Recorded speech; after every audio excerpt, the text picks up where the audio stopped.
Everybody loved the bow, and we wanted to just kind of push upon that. We knew it didn't need to be major changes, but we knew there's always things to improve on. So noise and vibration, we stiffened up the riser 34-35% there, helps with noise, vibration, feel in the hand. We were able to integrate so the QAD integration system on the back, have more room for where your guys' rests and other brands.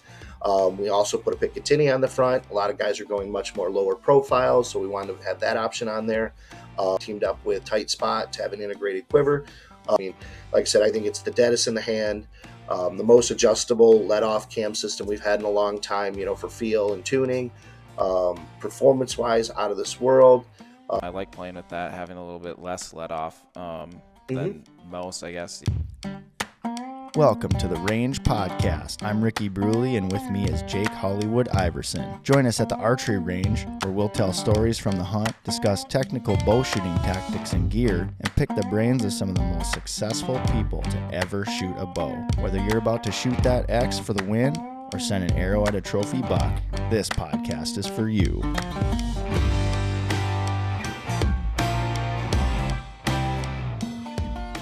The Range Podcast is brought to you by Vapor Trail Archery, makers of the best bowstrings money can buy, originators of limb-driven arrow rest technology, and innovators of Stokerized stabilizer systems.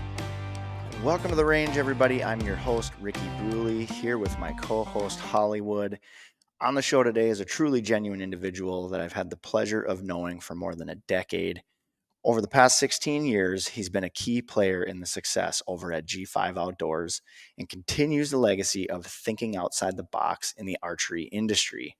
Following in his father's footsteps, Brian Anderson has been immersed in archery ever since he got his first recurve bow. Thank you all for joining us today. You can also find the video version of this episode on our Vapor Trail YouTube channel, so please head on over, subscribe, give us a like, and be sure to hit that bell so you can be up to date on all things archery. Don't forget to follow us at the Range Podcast on Instagram and Facebook, as well as Vapor Trail Archery and Stokerized Stabilizers. Brian, what's going on, man? Good to have you on the podcast. How have you been? Good, absolutely, man. No, it's been good. It's a busy time of year between the holidays and getting ready for show season, ATA, all that kind of stuff, and still got a Iowa bow tag burning a hole in my pocket, so we're going to try to sneak out there next week. So, man, Nice. yeah, you're busy. You're busy. Yeah. Holy crap. What about you guys? I mean, we're slammed, of course, as usual. But, Well, yeah. on the business side of things, Yeah. You don't hunt anymore, right? So no, I have a kid, so Squeeze it in at some point. I'm in that same boat. I've got that tag burning a hole. So I'm going to try and get it done Saturday. I had another dandy just show up last night. I'm like, where were these bucks like a month ago, 2 months ago? Right. But I'm pretty juiced for this weekend and hopefully next week as well. So try and get Nice, that in man. there. But this is a Merry Christmas special as well. So if anyone's watching, I got my ugly sweater on. yeah. And this is also You a look hatless great. episode featuring the receding hairline of a 27-year-old. So this is a special episode here. I had to comment right away. I'm like, this is the first. I rarely see you without a hat on, so Yeah, I that's was great. surprised when you rolled in. Yeah. Well, usually, I'm repping one brand or another, but yeah, sometimes I like to just keep it business, actual, casual. There you go. So yeah, I didn't wear my ugly sweater today. As you can see, it's ugly sweater day here at Vapor Trail, and I was gonna wear this on the podcast, but I didn't want to get you in any trouble, so I just thought I would take a picture of one of our guys here in the shop. I don't know if you can see that. I see it. This one ugly sweatshirt. I was there. like, yeah, man, nicely done. It's almost like a mix of a Halloween costume and That's ugly funny. sweater. Right? I love Right. it. Yeah, Jeremiah's always on point with that stuff. So He is. Well, Brian, let us know what's your origin story of archery and working in the industry. Yeah, so I don't want to say rode my dad's coattails. So my dad, when I was young, was a professional archer, big indoor guy. We tagged all around the country. Dad actually won Vegas before it was a big deal in the amateur Oh, man, position. wow. So I kind of rode on his coattails and ended up working at a local shop Pretty big local shop, and that was started in like 8th grade, Fletch and Arrows. By the time I was in 9th grade, on the floor in between like 9th and 10th grade, I actually became the manager. So got to know a lot of reps, a lot of guys in the industry when I was pretty young through that and traveling. Did a little bit of pro staffing like everybody has in their life on this industry. And then my sales rep from a different brand left and came back, and he actually was working at G5 at the time, and actually kind of pulled me in. So I really started as just kind of a customer service tech guy, and really I don't have a crazy transition because I've been there. This will be 16 years this year, which is pretty, not normal for this industry. I mean, you guys have been around for quite a while in the same spots. Not same spots, but same brand, where it's not tend to be that way in this industry. You bounce around, it tends, but the Graces, the G5 family has been really, really good to me. I'm really close to home and family here, so it's been a family, kind of transition. So Yeah, that's awesome. That's kind of a similar start to me with the customer service deal. Yeah. yeah, Just, target archery into, I guess, well, I think it's hunting too. And then, hey, I want to build a string too. And yeah, thrown right into customer service, and here we are. Yeah, yeah, you don't Yes. you don't tend to get a lot of help. You just kind of get thrown to the wolves in this industry, but we get through it. So learn trial by fire, right? yep, exactly. Yeah, that's how we thrive, right? That's how we do really good. Yeah, I remember bringing you in as a 14-year-old pipsqueak and Yeah, getting on the phones and talking to people, taking orders, all that kind of stuff. I think I still have like the Instagram post from way back when, where it's like first string I ever built. And it's like Jake the Snake is what it says, and then you guys were pissed off because I wanted like a 452X string. It was black and white speckle. I'll never forget it. And they were so mad because our VTX materials clearly better, and I went with 452. Yeah, but I want that. Yeah, exactly. I felt like a little kid in a candy store. That's awesome. So yeah, man, I wanted to talk just briefly about kind of how we met. When I was the bowstring manager, I mean, we're talking probably a decade ago now. Yeah. I think that's probably when you and I first started to communicate. I would walk around the ATA show and I would meet up with all the bow companies and get my card and say, hey, when you get, we're looking for the specifications, serving specifications and lengths for the new bows and stuff. And I just remember going to the booths and chatting with you, and you're always like very approachable, Appreciate it. which is kind of uncommon. You walk around the ATA show and everybody's just kind of, I don't know. I can't really explain it. And I shouldn't say that as far as everybody, but there's, you really stood out. And I'm like, man, Appreciate that. I really like that guy. We always communicated really well as far as email. You'd be like, oh, hey, I'm still working on getting this and getting that. And so that was always like a really cool experience, running into you. And then we had a booth at the Total Archery Challenge at Boyne Mountain in Michigan. I think I was in contact with Kelly at Badass Outdoor Gear. Oh, yeah, probably Kelly for sure. Just looking for, sleeping arrangements and how all that stuff was going to work, if they had if they could help me out or whatever. And she's like, yeah, sure.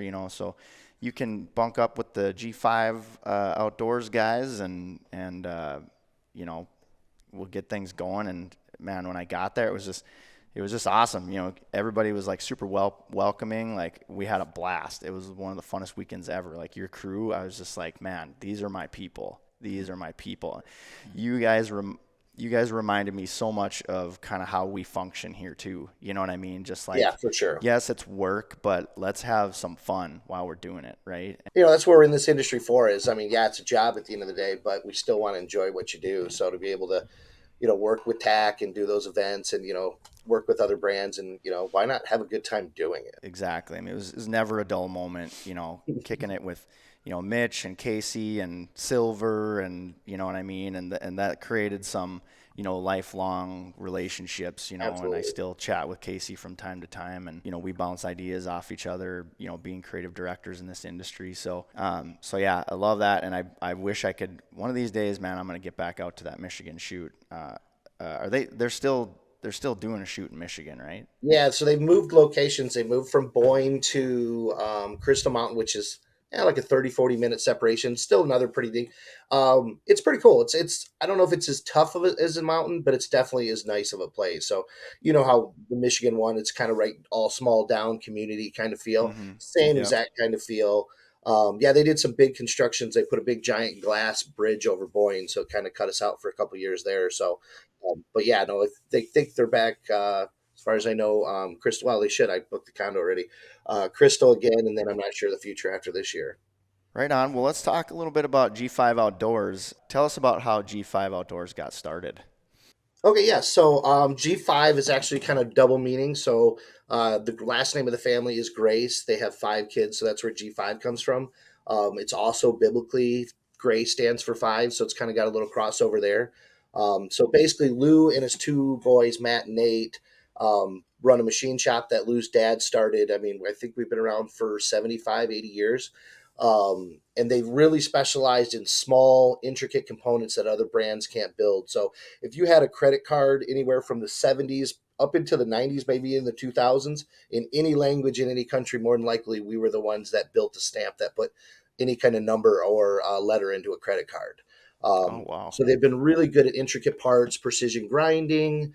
We do stuff for the medical industry. We do stuff for, what I would say, like New Step for uh, track running. We do a lot of little things that just hard to do. Well, the guys have a passion for hunting, and there was a process called MIM, which nobody was using in the industry. It's basically a metal injection molding. So you got casted or extrusions. This is kind of somewhere in between where you actually take a powdered metal and mix it with a wax. And it bakes out any impurities and basically leaves a solid mass. So they went to ATA, did some searching, did around, and basically found out that nobody was using this process in the industry. There was a couple people that used it on gun parts, triggers, things like that.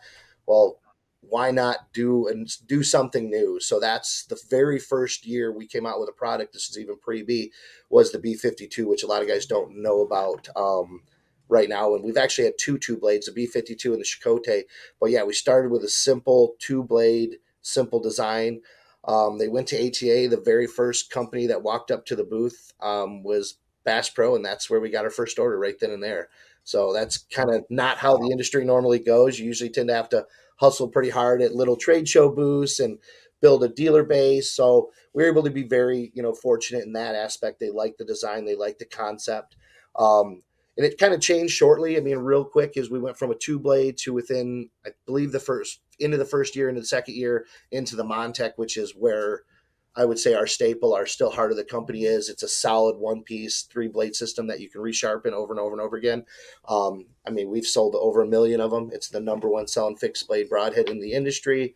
It's just something you can keep beating up and keep on shooting. We get guys calling all the time saying, this is my 9th deer with this Montec. It's awesome to hear because there's a lot of broadheads that just don't hold up that way. Mm-hmm. So kind of went from there, and we started doing some OEM manufacturing, being we did so much on the gun side, or sorry, on the new step and all that kind of side, that we started to look into doing more stuff in the industry for other brands. So we actually built machines, shipped, did a little marketing for a couple other brands, on the side that we were working with. As we continue to grow G5 more and more and more, we went from just having a fixed blade to a mechanical series like the Tekken 2, and kind of so on to where we're at now with the Mega Meat and the Dead Meat like that. So we just had, transitions to kind of where we follow through. But then we've, obviously Prime came along and Quest. So that's kind of where it came from, is we were working with some industry leaders on the bow side.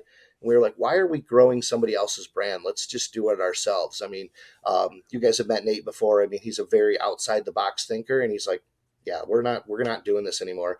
So that's when the original Quest bows came out. Within 2 years of that, then Prime launched. So we've been able to kind of put our hands where we want them in the industry without having to actually just go out and buy a lot of brands, like which is pretty normal in this industry. Grow them from the ground up. So we kind of, like I said, we kind of think outside the box. So that's where the Parallel came from. The center grip on primes. Using different materials. Just kind of being able to do our own thing on the path we want to do it on. So Yeah, I like the industry leading sort of thing, like a true appreciate it. leading sort of thing. It's not, I mean, of course, now we talked about this last year, just certain products have their place, and you sometimes have to change for it. Yeah, Integrated mounting being the big one. exactly. So that center grip has, ever since, I don't know whose bow I touched first. Maybe it was yours, maybe his ears, but ever since I felt that, it's just like, wow, this thing is so nice, and it's awesome. And G5 and you even mentioned it for a second, that the gun industry too. Like, I haven't played with any of their stuff or guns. I got to keep my money in one industry. So, but I can imagine it's the same for that industry too. Oh yeah. No, I mean, it's not easy, being different. I mean, we're not we everybody wants to be number one, but if we can't be number one in sales, we're going to be number one in technology, number one in research, those kind of things. I mean, we've really pushed the envelope on the broadhead world, so why not take that same kind of precision machining and put it into the bows and look outside the ideas, like the center grip you said. Hoyt did it 20 years ago on their target bows. Other brands have done it. They shoot great, they hold awesome, but they don't tune. So that's where we had to take a system that was almost there and push it over that line to really make a bow that's, we feel, a better, aiming bow. So Outside the box is really, that was one of the points that I wanted to touch on, and you kind of hit the nail on the head with that, and that's something that you guys have always done. I've always been intrigued by that. As much as bowstring builders, we hate a 5-piece system and then a 7-piece system. Oh my gosh. I remember when you guys came up with the 7-piece system, you were like, oh, you're going to love this.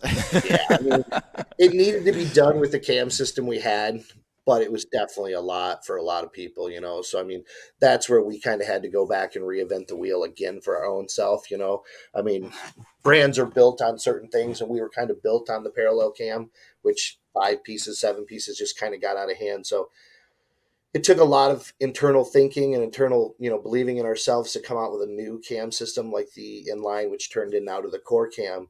A lot of people just look at it now and go, oh, it's just another binary. It's a completely different cam system. It's got a helicoil in it. It moves the strings back in line.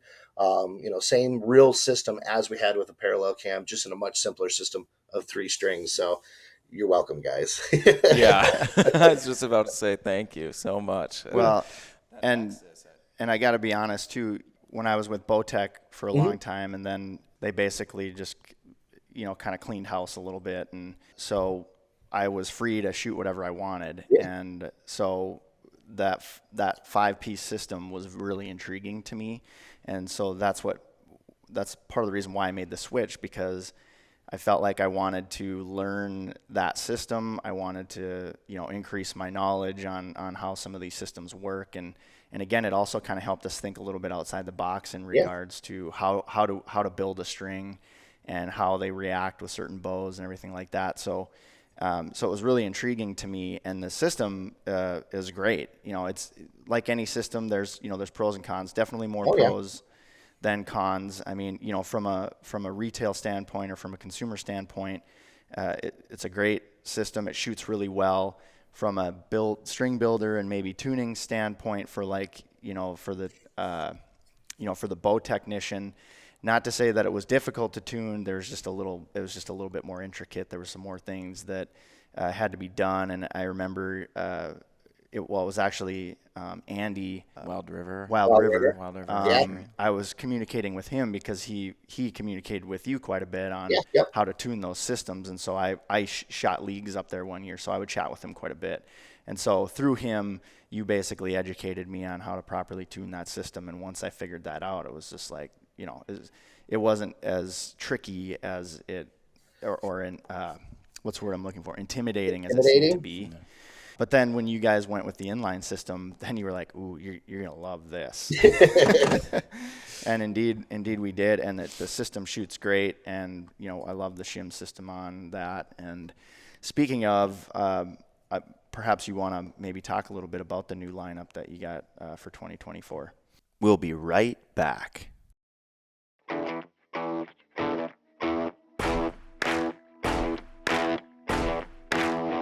Hollywood here. New for the 2023 archery season is our brand new online arrow customizer.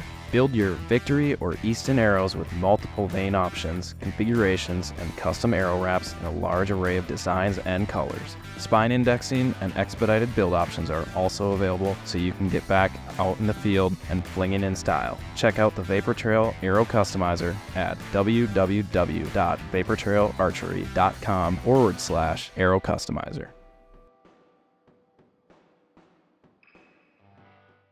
Yeah, no, absolutely. So we talked about the inline, obviously. So we made some changes. Couple were force a hand, couple were some decisions we wanted to do on our own. This industry game is tough with the patents and things like that, and copyright, so we're pretty small. So we went from the rotating mod on the original inline to a mod base last year on the core cam. And it was great. It holds better performance at every draw length. So we were happy with the change.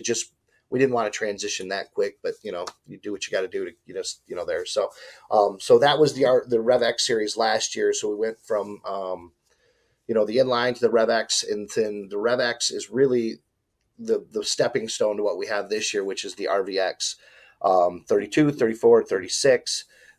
That stands for the axle length. So basically, we took the Rev X that we loved last year. We had great rapport with all of our dealers, all of our consumers. Everybody loved the bow, and we wanted to just kind of push upon that. We knew it didn't need to be major changes, but we knew there's always things to improve on. So noise and vibration, we stiffened up the riser 34, 35% there. Helps with noise, vibration, feel in the hand. We were able to integrate so the QAD integration system on the back, have more room for where your guys' rests and other brands. We also put a Picatinny on the front. A lot of guys are going much more lower profiles, so we wanted to have that option on there. We even kind of cleaned up our system. We teamed up with Tight Spot to have an integrated quiver. We like working with brands. We like, we know we're small internally, so we still kind of focus on major things. But no, yeah, we're really excited about this year's lineup. I mean, like I said, I think it's the deadest in the hand, the most adjustable let-off cam system we've had in a long time, for feel and tuning, performance-wise, out of this world. Just been really, really happy with this year's lineup. I have too. Yeah. That bow has been awesome. You left off with the adjustable modules, and Yep. when you texted me that, I think my next response was put me on order. No, it needed it. Yeah. Everybody's a little different when it comes to look and feel and things like that. So you got to be able to tweak it to each shooter's comfort zone. So Right. It's just awesome. I like playing with that, having a little bit less let off than most, I guess, just keeps me harder into that back wall instead of getting lazy with it. But, I loved that Nexus, how that thing ran, because you can kind of do the same thing. You can move those stops where you wanted. And that RVX and, the vibration thing, that would make sense now, because I was like, this thing is so dead in the hand. Like, there's nothing to it at all. And then you throw plug for Stokerite stabilizers. You throw one of those on there, and it's money. It's awesome. I love that bow, and I didn't need the Picatinny at all, but I mean, whatever. That's where people are going, so I'll do it for the hype. So right, and that's it. Awesome. You gotta support what's out there. So the Picatinny, I mean. And we're like we said earlier, we're guys that don't tend to just follow the industry. So it took us a long time. We were probably one of the last people to have the integrated back and the Picatinny front. But when we kind of see something that's moving that direction, we'll go with it. So when you guys jumped on board with the Vapor Trail system, it's like, okay, it's time for us to make sure there's more options than just one brand to support out there. So so that was definitely a good transition. So big time. That was the other huge thing with the pro shop here. We have this brand new integrated rest, and it's like, around here it's so dealer heavy that we can only have prime for the most part. I mean, maybe there'd be a rep out there, but it's tight. So the only bow we have is something that wasn't integrated, and now that we have it, it's so awesome being able to throw them up there on the shelf and be like, absolutely. Like the tuning time has just dropped drastically, just being able to have that rest and that bow as well. It's awesome. Yeah, I was pretty excited about that. We were hugging at the ATA show over it, I remember. And then we went into discussing the ridiculous amount of pages that are involved in the in the contract in order to Yes. make that all happen. But the other thing too that was really nice is, being able to get that rest on Jason Matzinger's bow and on Steve Eklund and Joe Appel too, because, we had those guys on the packaging, and it was really funny when, Jason, said, "Oh, hey, you got to get me one of those rests right away." And I was like, "Yeah, for sure. I'll get you one. You'll have to just set it on the shelf in your trophy room for a year until Prime gets it figured out and gets a integrate mounting rail on their bow." And he's just like, "Wait, I can't put this on my bow?" Oh, they rode my I was ass like, so bad I'm over like, that. I know. I was like, I know, dude. I'm like, we're gonna figure it out. Don't worry We're gonna about get it. it figured out together. But yeah, so definitely appreciate that too. And Oh, it just, no, man, it goes on so nice. I got the RVX 36 right now, and it just, oh man, to get back to a 36-inch axle to axle bow feels great. It shoots awesome. Like I'm enamored with the way that bow shoots. So I'm really excited to try to get it out this spring and hopefully whack a turkey with it right away. Yeah. And then, just take it right into the hunting season and see what we can do. I'm hopefully going to be doing some Western hunts this year, finally. Oh, yeah. Sweet. So You should be able to draw. I would think so. I should draw North Dakota this year, yeah. Yeah. Although now I'm debating what I do now with Colorado. I'm not sure. Yeah, you and I were talking about that yesterday. You got points, or are you just trying to go for a general season tag? I'm looking at just doing OTC. Nice. Maybe a little bit of a different train track here, but with the good old release of their furry friends that they're doing out there, the wolves, I'm like, where's this going to drive,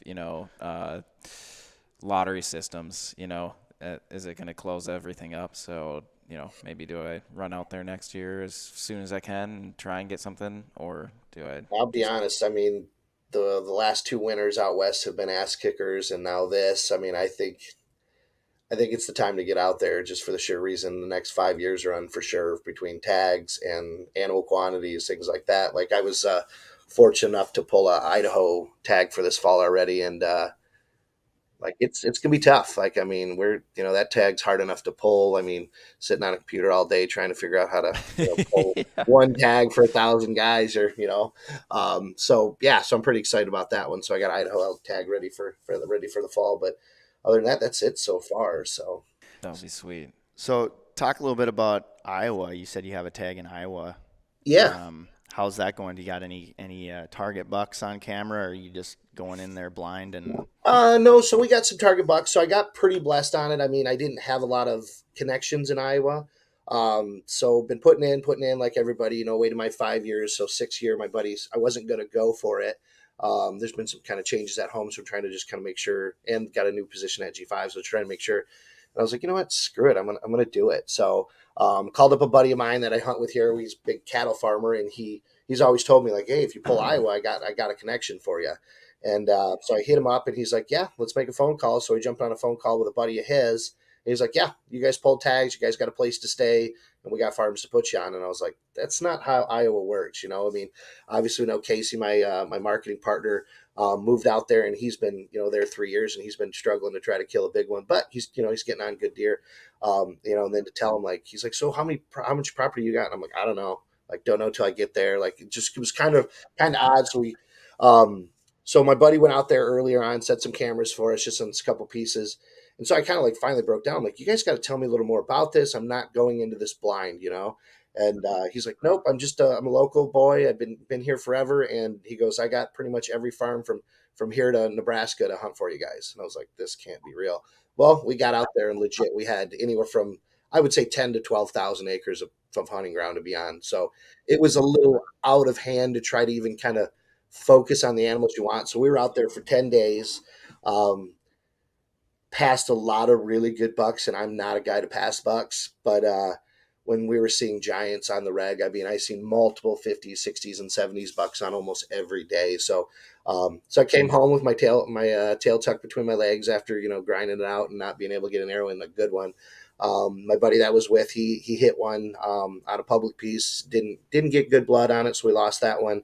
But we're going to go back the day after, well, one day in the office in between Christmas and New Year's, and we're going to run out there for 4 or 5 days to try to kind of sneak it between Christmas and New Year's. But so, ATA is coming up. We got to make sure the stuff gets in now as we can. So, but yeah, no, it's just a good old boy out there that gave us permissions on all his little permissions, and um, lots of big farmland, ditch bottoms. I mean, it was awesome. So we got a couple still target bucks. One just showed back up that we haven't seen in quite a while. Um, so hopefully they're still kind of.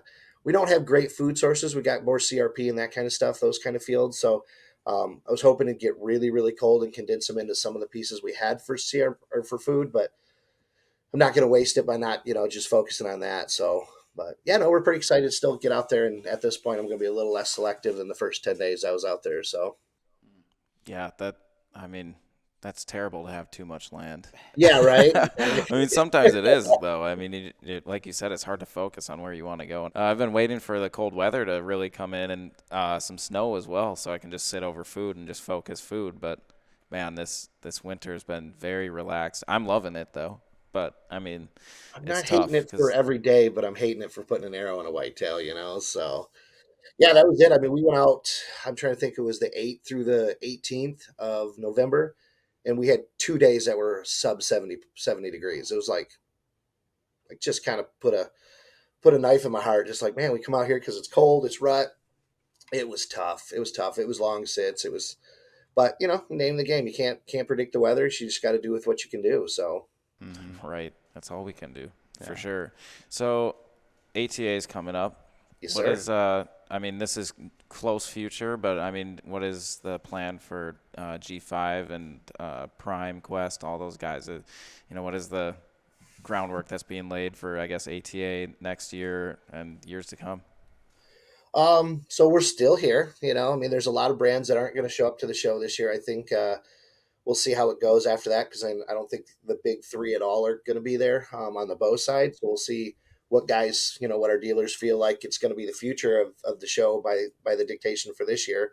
They moved it into a location that I don't think anybody wants to go to, but we make face and we do what we got to do. So I mean, we're looking forward to it. I mean, that's you may not sell a lot at ATA. I mean, a lot of shows are, sell shows, and a lot of shows are going there to just, shake hands and, kiss babies and things like that. And that's that show. And it's a great, it's a great show for that. Seeing you guys, seeing our dealers, putting some time face to face, checking on what's the plan for the year. So we're pretty excited about it. I mean, like I said, if the big top three aren't there, it's just going to put a little more eyes on us, and we're pretty excited about that. And we're going to support the ATA. It's been a good organization for a long, long time. The new president's been, I think, doing a good job. So yeah, we're going to continue to support it and continue to show up. I mean, we don't tend to launch a lot of products at ATA because our reps are already running in November and October when we launch the bows. Right. But we are going to launch a product this year. We are teaming up with a pretty big, high-profile celebrity, I would say, on a project. Normally, we don't tend to just put a product underneath one person's name. We do them, as a brand, and then we kind of bring our guys in. This one's been kind of a dictation. Not want to say dictation because that's the wrong word. A collaboration between his years of experience and our engineering. So we are going to come out with I think, the best two-blade mechanical on the industry. We've pushed really, really hard with the Mega Meat and the Dead Meat on the three-blade system. There's still some guys that want a big cut two-blade, and we've seen it. We've grown substantially on the mechanical side. In 2020, what do I want to say here? 2022, we were up 50% over the prior year sales. And last year we were up 85% in that category. So we are slowly taking that marketplace from the leader right now. I mean, I would say we definitely have number one in fixed blades. We're pretty close to taking that number one spot in mechanicals, and we're pretty proud of that with the Mega Meat and the Dead Meat. So it's a category that we need to fill with that two blade system. So it's going to be an all stainless steel rear deployment two blade. It does have the look and feel of another brand, but it's completely different in the internal side of it. It's a brand new clip system. There'll be no exposed clip. There'll be no plastic. We just Casey, not that one. Our new engineer Casey, Mitch, and my new replacement just went out last weekend, killed a bunch of does with them. We've been had in this person's hands for for the last couple months. He's killed a lot of deer, a lot of pigs, a lot of hogs. We're pretty excited. It's turning out pretty awesome. So that's going to be probably our big splash at ATA is kind of launching that broadhead. And then we are getting into another series of arrows this year. So we had the Mark series last year, which was a carbon weave, mid weights, towards the heavier side, just kind of really good hunting shaft. This year we're going to get rid of the weave on a series and just go with a really nice lighter weight carbon arrow. Still the two sizes, 244 and 203, the armored collar inserts. So that's called the Stacks arrow. So we're going to be launching those at ATA. So those will be our two main focus, and then obviously we'll be pushing bows. But our reps have been out running. You guys have had them, since October, early November. So bows are out there. So it's more buzz about his accessories right now. What about you guys? Yeah. So we've got nothing too wild. We've just got some different iterations on a current stabilizer that we have right now that we're going to be doing. We've got this isn't anything new. We've got the quick detach that we've been working on. It's different than any other that's on the market, but we're really doing our due diligence to make sure that it is perfect, Awesome. or as perfect as can possibly be. We're in our third iteration right now, and it's just not quite where we need it to be. So, there's only so much you can do. You guys know this, in a virtual world as an engineer, and then you have to produce it, and then you have to test it. And I don't care what program tells you it'll function properly until you get it on the bow and test it. And, the people are hard on stuff. Yes, they are. I've had arrow rests come back that look like they went through a wood chipper. And I'm like, how in the heck?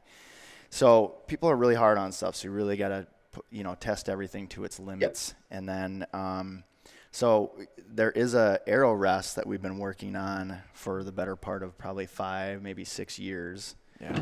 And again, another thing that we're just trying to perfect, and we want it to cover a lot of different bases.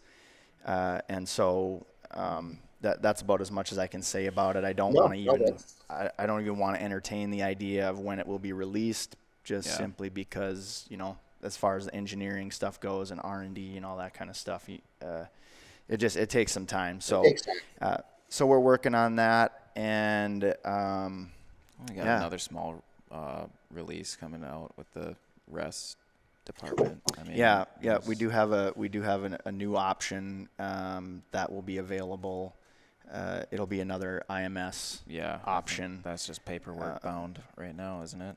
Yeah. And basically just, our 8 right now it's a great option for IMS, but it is also on the highest possible end that you can get as far as performance. And so we're trying to find a middle of the road option for some shooters out there that can't flip the bill on the 8X. Yeah. So we just want to have a more economical version that makes total sense. They're definitely finding that system on not flagship bows anymore. So you kind of need to gear towards all customers. So we know that feeling. Mm-hmm. I think for me, the most exciting part for 24 is picking up another machinist. Yeah. Honestly, yep. Like that's going to be huge for us. Just keeping product turning.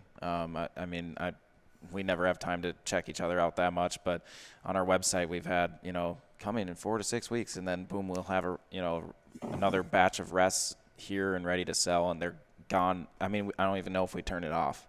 Like, it's basically on back order all the time right now, just because, which is a good problem to have. Very good problem. It's just, it'd be great to be able to have some inventory on hand for, everyone at any given moment. And this last year has just proven too much for our other machinists, I'd say, to put it simply. So we have another one, coming into the mix to help us out, and that'll be huge on just turning product out, just being able to keep more, inventory. Very cool. Available. Yeah, no, that's definitely not easy. We do 99% of everything in house, but we do work with some outside sourcing, and it's hard to find somebody as you trust as much as yourself, So to have somebody like that behind you, that's awesome, guys. Right. Yeah. I think that's always the scary part. How long? Rory and Luke vetted those guys for a couple of months. They really looked. It's still going to be, kind of some nerves just making sure Oh everything's yeah. perfect, I think. But yeah, I'm just excited to have availability. Mm-hmm. We don't have to update the board every day saying how much, further we're behind, or, if we're catching up, or how many are, on back order. It's like, this will be great just to keep it flowing, all the time. It's Yeah, I hard to mean, keep up, when you guys are on top. It's hard to do that. So I mean, that's one thing we've been seeing yeah. on the broadhead side this year. It's hard to keep up, and if people want it, people are, it just takes the right team to put it together. So That's Yeah. right. Yeah, it's a part of the growing pains. It's back in, I don't know, 5-6 years ago or whatever, up to that point, we had, a couple of small machinists that were doing all of our parts Yeah. and stuff, and we were always just consistently back ordered. And so then we finally got a machinist that was just on top of it and just pumping out stuff, and it was always super high quality, rarely had any issues with anything. And and then they made some administrative changes there, and like, how you got like your main point of contact that knows everything about every product you have, every part, every piece, every dimension, and he's no longer with them. So that, so then communication broke down, and now so again, just had to kind of go back to the drawing board, and now we're back in the saddle here, and producing parts. And now it's just that lag time of producing parts, getting parts anodized, getting them assembled, getting everything going. So yeah, but it's exciting when that happens. But to your point, right, like right now, I think our back orders are basically going to fill our first order. So as soon as we get that order, all those products are gone. But we're already in the process of ordering, putting in another huge order for the parts that we need. So so it's a good thing. It's just one of those, painful things that we have to just keep telling customers. Apologize. We're working on it. We're doing everything we can, and we appreciate your patience. And it like you said, it's a good problem to have. It makes you feel really good that people want the product, and it lets us know that our sales techniques and our marketing is working. It's doing well, and it's just it seems counterintuitive to say, well, maybe we should, pump the brakes a little bit on selling, until we can get some people taken care of. But so far so good. Yeah, we're moving along. It'll be awesome. On side question here, with that steel, right, two blade that you're coming out with. What do you know, like what type of steel that's made up of? Like, is it something that's going to have like stupidly sharp blades? Because I know that's like one thing. it is a stamped steel blade. So the ferrule, I'm not too sure, probably 17.4 or 420. I'm not too sure which stainless we're using on that one. We kind of finished that as the last project. But it is a stamped steel blade, so it'll be the same kind of blades that you see in our strikers, same blades you're going to see in the mega meats, things like that. So yeah, it will have a super sharp double beveled edge. So that's the one thing when it comes to like the thin blades. We don't do those in house. We work with the best manufacturers we can. Lutz, America's Cutting Edge. I mean, we work with the best of the best when it comes to that, and we rely on their knowledge and their So I couldn't tell you exactly which of those two we're working with on this particular one. We always get samples. One's pretty. Lutz is pretty tough to work lead times with. America's a little better. But yeah, no, it'll be a stamped steel blade like you're seeing, but very clean, no rough edges. I mean, we don't do anything for imports when it comes to like dollar wise. If we do any imports on blades or anything like that, it's just get the sharpest, the best. That's one thing. Like I was saying, we work with outside sourcing. It's very far and few between, but when we do, it's Lutz blades in Italy. It's or sorry, in Germany. It's our Ispel forgings in Italy. We do some MIM sourcing overseas. That's just way better than anything here in the States. So it's we sought out the best. But yeah, so I don't know exactly what steel it is, but it would be the same quality you're going to see like in the Mega Meat blade and the Striker blade. That's awesome. Yeah, because I know those things are super sharp, and Damon is just always raving about those mega meats. Always. They're kind of addictive once you go into an animal. So I've been a fixed blade guy my whole life, and that mega meat just puts just giant holes, entrance and exits. It was pretty amazing. We were not to spin the subject, but we were a little nervous about bringing out a 2-blade 3-inch cut. I mean, it's big, and we knew we were going to break some blades. We knew we were going to bend some blades without having a 200 grain broadhead to make that thing impossibly to break. It's hard to do at 100 grains, but man, they produce over and over and over again. Yeah, you got to change a blade once in a while, but they're a 2-piece ferrule. You unspin it, you pop a blade in, you're good to go. So try to make it as simple as we could for the system we've had. So, but yeah, no, I mean, like I said, we were a little nervous about getting into it and just, if we were getting calls, were they break, were they bending? And just all the calls we were getting was like, God damn, guys, what did you do? This thing is just vicious. That's beautiful. So you're like, all right, those are the calls we wanted. So Yeah, that's awesome. You basically just slide your arm all the way through through the so wound channel. That's crazy. Don't need to worry about it. Yeah.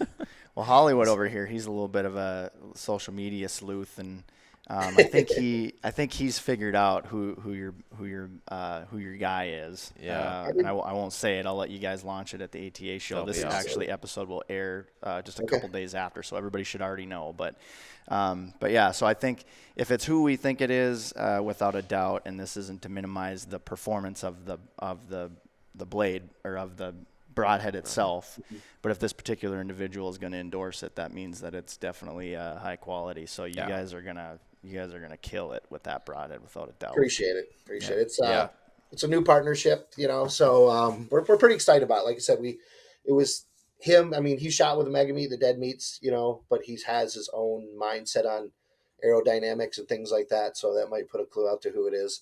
Yep. And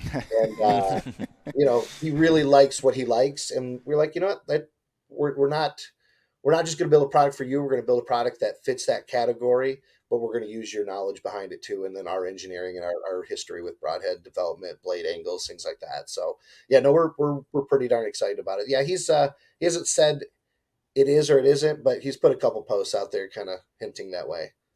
Right. Yeah. No, he might have a leg to stand on. With yeah, a little listening bit. what he's got.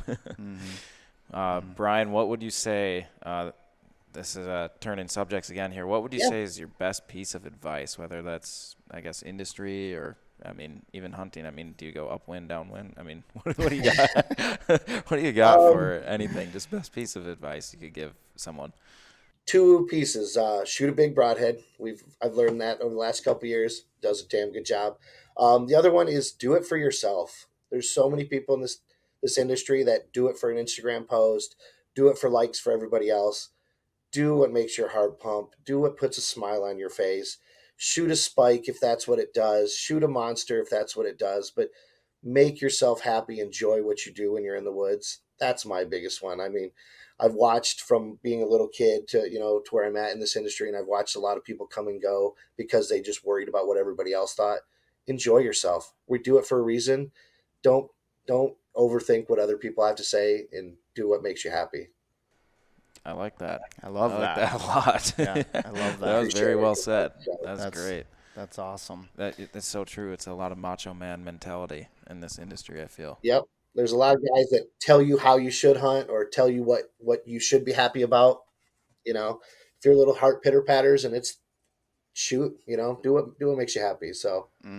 Yeah, exactly. Absolutely. Yeah. And it's hard to, I think it's a kind of a constant reminder that people need too, because even myself, managing our social media channels and everything like that, and you see like you'll create a post or something like that, and it kind of doesn't do as well as you had hoped it would, and it almost gives you kind of a little bit of a sinking feeling, right? Yeah, and so absolutely. And then it's just like, okay, what do I got to do? How do I got to do this? And knowing that we need, as a business, we need to always maintain our integrity no matter which way we look at it.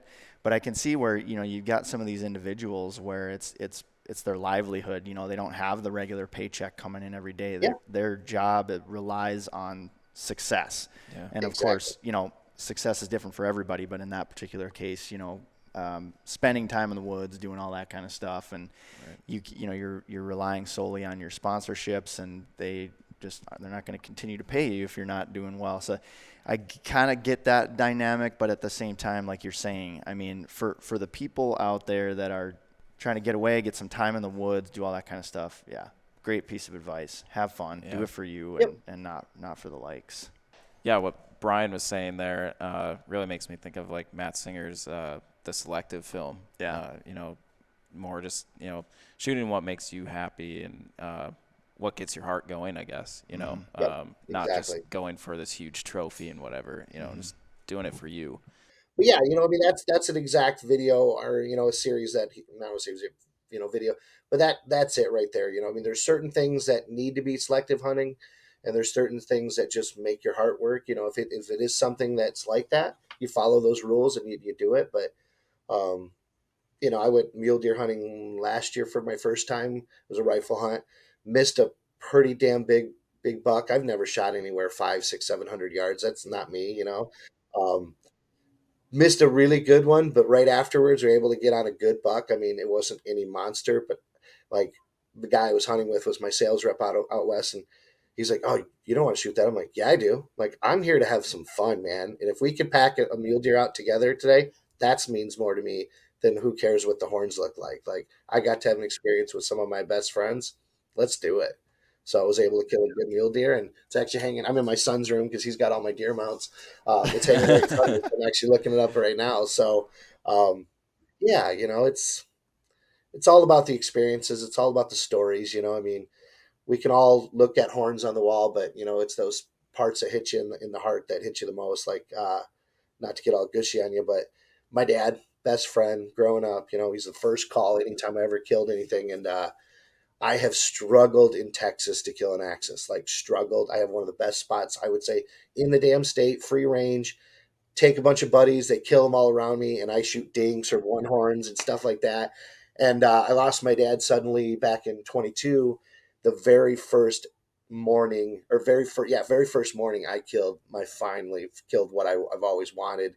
And it had nothing. The horns were nothing. It was that phone call afterwards to dad, and it was like that broke me. Like, I didn't have that, that call for it. Like, it could have been a spike, could have been a monster, but it was all about that experience. So, and it changes as you grow. Like I said, now I have to call my brother, or call my other friends, instead of my dad. But it's you do it what makes you happy. Yeah, that's huge. I can definitely identify with that too. The biggest deer that I took, there's something special about that, not just because of it probably being the biggest whitetail I'll ever shoot in my life, but just how the whole thing all came to be. And then it was shortly thereafter that my dad died as well. And so I look at it as, the good Lord putting that buck in front of me so I could, Amen. make that call. And, it's tough to not be able to make the call, but at the same time, it's like, man, I know he was there with me watching, and proud, so you take comfort in that anyways. So Yeah, exactly. Nope, but I appreciate that. Back at you. I mean, it's like I said, we can all go out, we can all put every minute into killing one deer or focus on it. If we're out there doing what we love, then at the end of the day, if we kill, we don't kill, we shoot our target buck, we shoot a random buck. I mean, we're out there doing what we love. And that's, I think, where our fathers and our friends and stuff. That's where we want to be. So yeah, dang, I feel Absolutely. like a prick.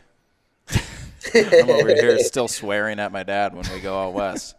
Oh man, trust me, give him a hug. Well, cherish even the cursing at your dad. Yeah, exactly. Cherish those moments back too. pain from carrying your bow around for 10 days and still come home Yep. with nothing. It sucks at the end of the day, but we do it because we love it. Yeah. Yeah. So it'll be wild. Yeah. Well, I'm bummed that I'm gonna not see your face, Brian, but We'll catch up this summer. We got figure tack out events something. and other events we can hook up at. Yeah, for sure. Yeah. Yeah, I don't know. We haven't really discussed TAC events this year. I'm not sure where that's going to go. We haven't even had time to really dive into the budgeting or the marketing budget. So, but I'm sure I'll get to even if Vapor Trail isn't going to be there.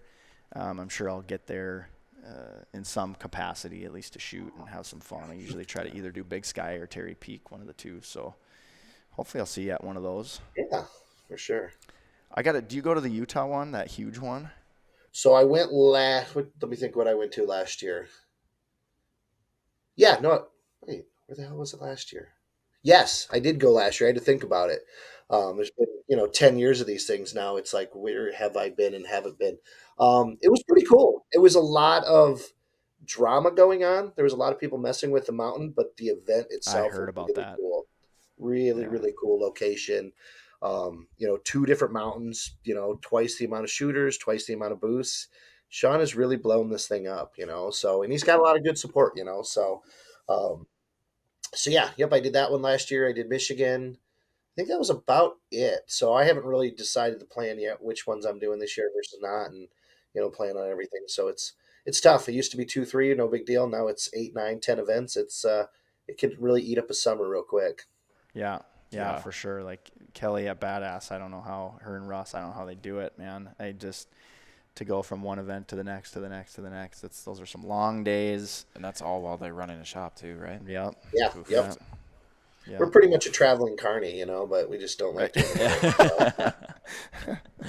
Yeah, for sure. Well, as soon as you figure out where you're going, let me know, and I'll try to see if I can steer my. And if we got a condo, there's always a floor, a couch, or a bed to stay at. In that direction. Oh yeah, dude. I just need a soft place to put my head, right? I'll sleep on a tarp if I need. Awesome. Well, hey man, thanks a lot. Really appreciate you coming on. A lot of good information there.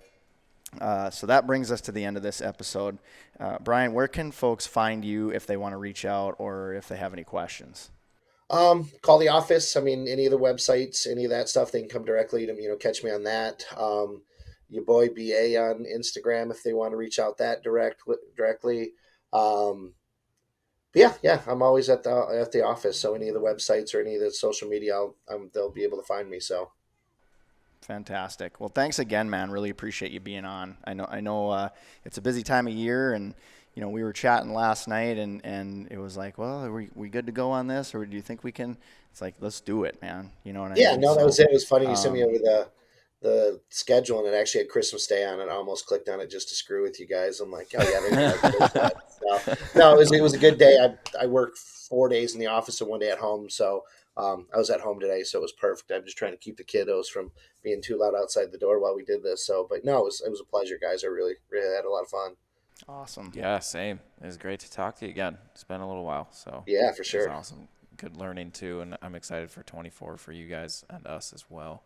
Back at you guys. Yeah, thank you. So yeah, you can all find us at The Range Podcast on Instagram and Facebook. Also, check out the Vapor Trail and Stoker Eyes social channels and give us a follow there.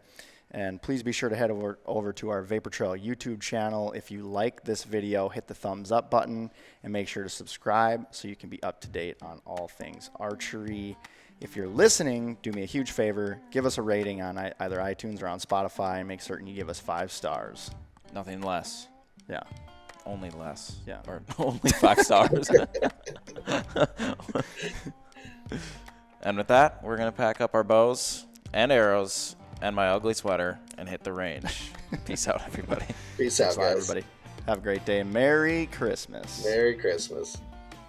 Vapor Trail is now offering an exclusive discount to the Range Podcast listeners. Enter promo code TRP15, that's TRP15, at checkout for 15% off VTX bowstrings and Vapor Trail and Stoker Eyes branded t-shirts, hats, and other gear.